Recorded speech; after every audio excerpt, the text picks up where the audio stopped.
सोमवार की व्रत कथा। एक समय की बात है, किसी नगर में एक साहूकार रहता था। उसके घर में धन की कोई कमी नहीं थी, लेकिन उसकी कोई संतान नहीं थी। इस कारण वह बहुत दुखी था। पुत्र प्राप्ति के लिए वह प्रत्येक सोमवार व्रत रखता था और पूरी श्रद्धा के साथ शिव मंदिर जाकर भगवान शिव और पार्वती जी की पूजा करता था।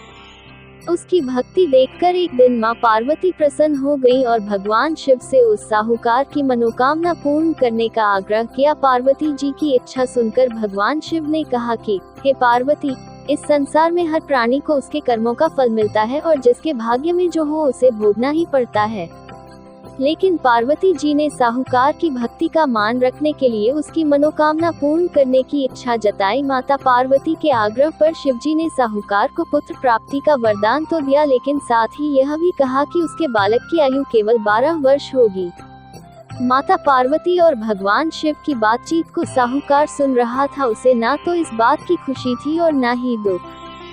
वह पहले की भांति शिवजी की पूजा करता रहा।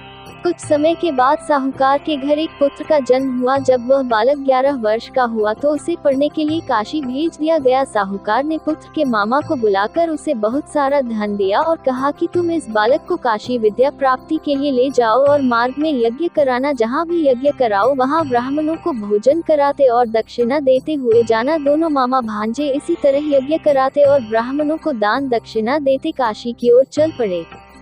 रात में एक नगर पड़ा जहां नगर के राजा की कन्या का विवाह था, लेकिन जिस राजकुमार से उसका विवाह होने वाला था वह एक आंख से काना था। राजकुमार के पिता ने अपने पुत्र के काना होने की बात को छुपाने के लिए एक चाल सोची।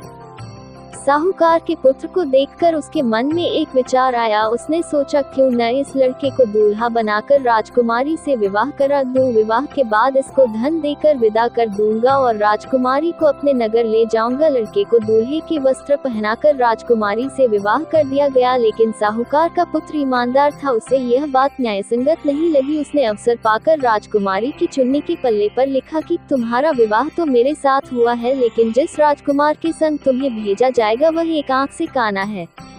मैं तो काशी पढ़ने जा रहा हूँ। जब राजकुमारी ने चुन्नी पर लिखी बातें पढ़ी तो उसने अपने माता पिता को यह बात बताई। राजा ने अपनी पुत्री को विदा नहीं किया, जिससे बारात वापस चली गई। दूसरी ओर साहूकार का लड़का और उसका मामा काशी पहुँचे और वहां जाकर उन्होंने यज्ञ किया। जिस दिन लड़के की आयु 12 साल की हुई उसी दिन यज्ञ रखा गया। लड़के ने अपने मामा से कहा कि मेरी तबीयत कुछ ठीक नहीं है। मामा ने कहा कि तुम अंदर जाकर सो जाओ। शिवजी के वरदानुसार कुछ ही देर में उस बालक के प्राण निकल गए। मृत भांजे को देख उसके मामा ने विलाप शुरू किया। संयोगवश उसी समय शिवजी और माता पार्वती उधर से जा रहे थे। पार्वती ने भगवान से कहा, स्वामी मुझे इसके रोने के स्वर सहन नहीं हो रहा, आप इस व्यक्ति के कष्ट को अवश्य दूर करें। जब शिवजी मृत बालक के समीप गए तो वह बोले कि यह उसी साहूकार का पुत्र है जिसे मैंने 12 वर्ष की आयु का वरदान दिया। अब इसकी आयु पूरी हो चुकी है।